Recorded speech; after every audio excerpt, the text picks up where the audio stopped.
Raider Nation, what's going on? I'm Mitchell Renz, host of the Raiders Report, and coming up, I got the perfect Raiders mock draft where the silver and black trade up to go get Jayden Daniels. We've talked about it for weeks.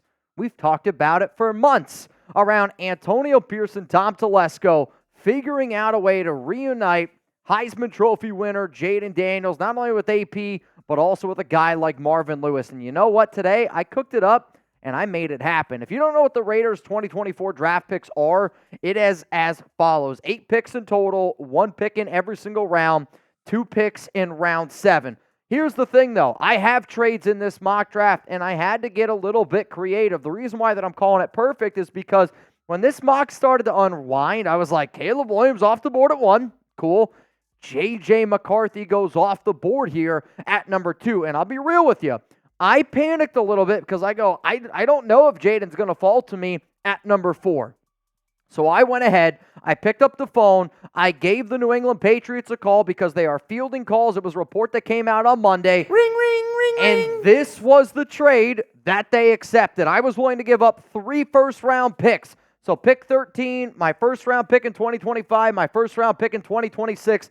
If I'm Antonio Pearson, I'm Telesco, I look at this as best-case scenario to be able to move up for your QB because if Jayden doesn't end up working out, you're not going to be around in 2026 anyway. So if I'm the Raiders, if I'm AP and Telesco, I go, well, either I don't have a job, okay, or this trade ends up working out and then it was more than worth it. My question to you is this. If you're in agreement with me, I say F the picks. If I told you right now I could trade Alex Leatherwood, Tyree Wilson, Damon Arnett, Henry Ruggs, Cleveland Ferrell, Jonathan Abram, all these busts end the first round to go get my guy, I'm going to do it. So that's what I did. I said F the picks. I believe that if we get Jayden Daniels, we are a legit Super Bowl contending team. So that is my pick here at number 3. I wanted to be able to do a mock draft like this because for the amount of times that I talked about going up and getting Jayden Daniels, finally I said, F it. I'm going to do it, and if I can do it where I also don't have to move on from picks in this year's draft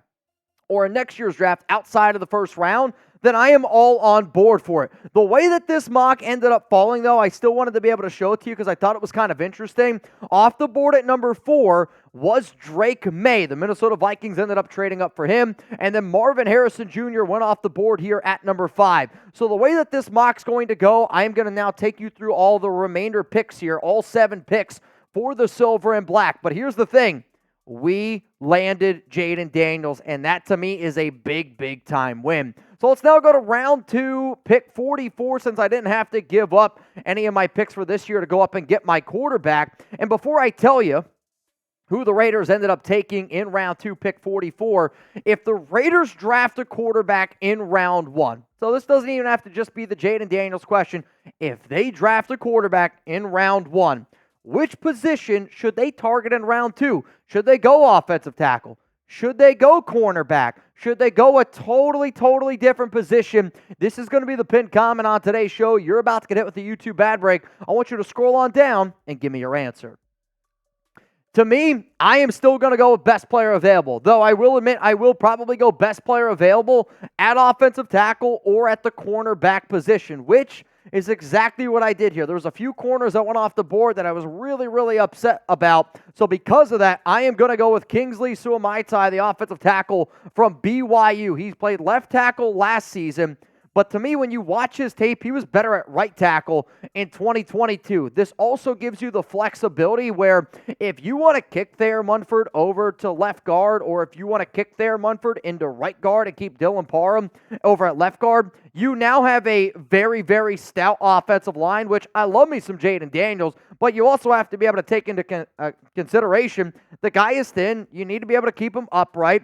And one of the things that I love here about Kingsley, he's got the good size, solid play strength, does have a little bit of the sloppy hands, which can hurt him against speedy edge rushers, but I'm hoping that that can get a little bit better with time. The Raiders' offensive line, after signing Cody Whitehair, you could roll into the season with this line. I don't think it's a top 16 line in the NFL. I still want to be able to add a little bit more.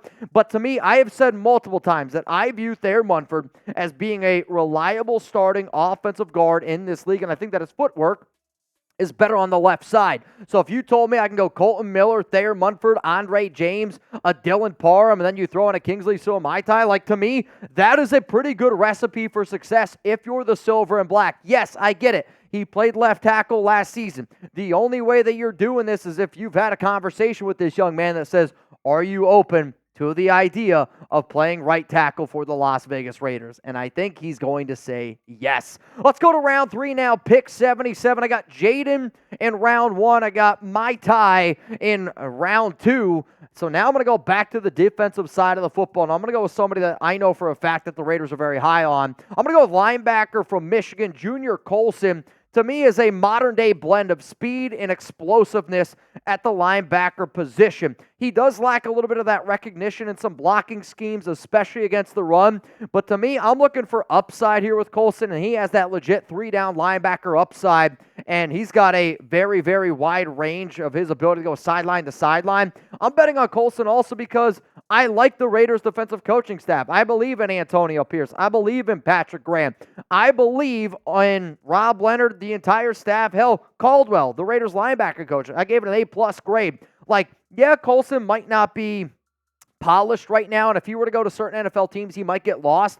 But just because I don't say he's polished doesn't mean that I don't think he's a top 3 linebacker in this year's class. So for me, I'm able to get somebody that's able to start. You put him next to a Robert Spillane. You put him next to somebody like a Divine Diablo, and then you can let this one cook going forward. Let's go to round 4, pick 112. And before I tell you who the silver and black decided to take in this round, is a very important message. Mother's Day is right around the corner. And I'll tell you this, whether it's you want to get a gift for your significant other, whether you want to get a gift for your mom, for grandma, this is the one day that I think is a very, very important day to just let the women in your life know that you care about them. And maybe a little bit of a gift is an easy way to do that. I'll also say this, you better get them some flowers on top of this. But if you want to get your mom, significant other, whoever, a special Mother's Day gift, I got a sale going on right now, chatsports.com/RaiderMom.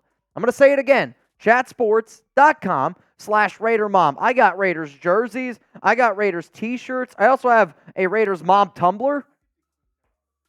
Queen Sarah Auto could chug out of this, right? No doubt. Also, if you need something for a little bit of coffee to stay up to watch this shenanigans during the NFL draft, here you go. Bottom line is Mother's Day is May 12th. And I just know how I am. I got the NFL draft on my mind. I'm also moving May 1st. In my mind, I'm like, oh, I got all this stuff going on. You're never too busy for your mother. You're never too busy for your wife. You're never too busy for the people that you're going to be celebrating Mother's Day with. Chatsports.com/RaiderMom to go make sure those special women in your life know that they're loved and appreciated. Let's go to round 4, pick 112 here. I've gone quarterback, offensive tackle, linebacker, and this is another player that I just find myself taking in a lot of mock drafts because I think he's going to be a really good fit with the Raiders, and it fills the need. I'm going to go Brenden Rice here, wide receiver from USC. I love his physicality. I love what he's able to bring to you in the red zone. He also has got that good built-up speed to create deep ball opportunities. Yes, I'll admit, he does struggle to maintain and separate underneath here a little bit, but with a guy like Jayden, who's got one of the best deep balls in the league, I can't wait to see what he would be able to do with somebody like Devontae Adams. Trey Tucker's really going to be able to stretch the field. Jacoby's more of that intermediate route guy, but if you get into the red zone, and if you're an NFL defensive coordinator and you got to go, do I cover Devontae, Jacoby, Brenden Rice, Michael Mayer? It's not really an easy discussion. On top of that, at any moment, Jayden Daniels can tuck it, and he can run in for 6. If you haven't already subscribed to the Raiders Report, dang it, what are you waiting for? We got round 1 coverage starting at 6:30 p.m. Eastern Time. Subscribe, be ready for our live coverage of the 2024 NFL Draft. We will get the picks before you see them on TV. We got tons, and I mean tons of giveaways, fun show items on top of that, and the way that I am with any type of event, I would rather watch and listen to something with my friends and family than me just sitting around watching something by myself. You will have fun if you watch the Raiders Report draft coverage. This is now my 6th year covering the draft, 5th year covering the draft. I'll tell you this, every single year it gets better and better and better, and this year I have never been more excited than what I am for the 2024 NFL Draft. Let's go now to round 5, pick 148 here because the Raiders, we still got 4 picks remaining. However, to me, there was a certain player on the board that started to slide down this mock draft, and I go, you know what? F them picks. I'm going to go get a position of need. So here is the trade that I ended up doing. I actually traded up to pick 122 in the 4th round.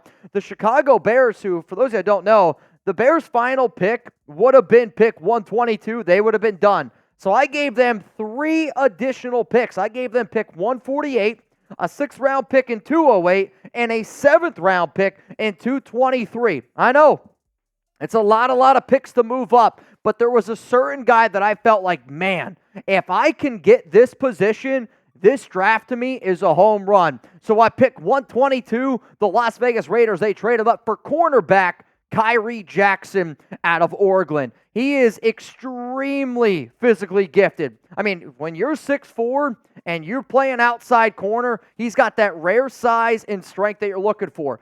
The tape, there's not a lot of games here. He's only got 14 games started in college, and his technique needs work. But I will continuously say this. I will bet on players like a Khyree Jackson to make it with the silver and black, because do you believe in the Raiders' defensive coaching staff? I would say 95% of the people watching the show say, yes, I do. He loves to tackle. He's a physical player. He's a solid press man corner. I'll admit, one of the things that I'm worried about is like when he tries to jam somebody at the line of scrimmage, he throws knockout hits, right? And when he misses, he gets beat. Now, luckily, the Raiders got some good safeties to be able to help him over the top, but at 6'3", 195 pounds, you get the right coaching around him.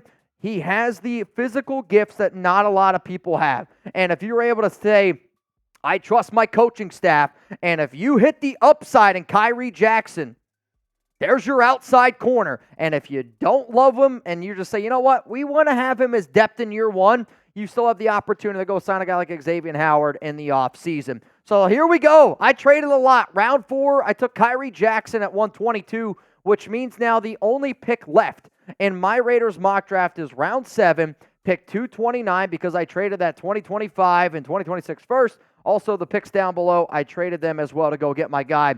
So here we go. Round 7, 229. I'm going to go with offensive guard Jacob Monk from Duke. What am I looking for at this point in the draft? I'm looking for somebody that gives me those leadership qualities, and he also has got those Duke connection. Patrick Graham went to Duke himself. A rare 5-year starter and 2-year team captain, and he is a extremely explosive player. We personally have a round 6 grade on him, so if I'm able to get a round 6 guard in round 7, pick 229, I really like the value there. Football IQ was outstanding. The nimble feet is something that I like.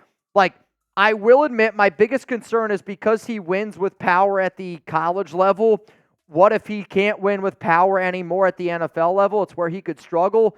His weakness to me, his arm length is very short, especially even for a guard. His lateral quickness, he doesn't move as well as what I would like to be able to see. But as a project player, and if he's able to work on a few of those other things, I'm telling you this right now, if you can get Jacob Monk and he can be a backup left guard, right guard for your team for the next 4 years, think of him as almost somebody like a John Simpson type of player. That's good value in round 7. So one more time here. Here is my Raiders mock draft where I traded up to go get Jayden Daniels. What do you guys think about this one? Give me a grade, A, B, C, D, or F.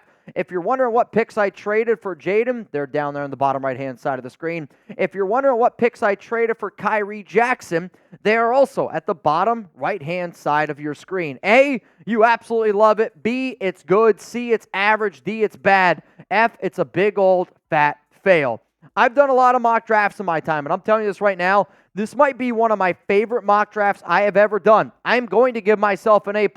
You landed your franchise quarterback in Jayden Daniels. You found somebody that can protect his right side in Kingsley Suamataia at pick 44. You got an outstanding linebacker in Junior Colson. You got another need at wide receiver in Brenden Rice. Then, again, I wanted to be able to get a corner a little bit early, but the fact that Khyree slid there to pick 122, I said, F them picks. I'm going to move up and go get another need. To me, I was able to address all the needs that the Raiders have and still, in my opinion, get some good value for it. I'll also say, based on this draft, as soon as this draft is over, yeah, you can go sign your UDFAs. I'm picking up the phone, and I'm going to go get myself an Xavier Howard to be able to add to this cornerback room. That is an A+ draft, And A+ for Antonio Pierce and Tom Telesco to be making sure that this team is a legit Super Bowl contender. And I believe with this mock draft and the offseason that they had, they would be a legit Super Bowl contender.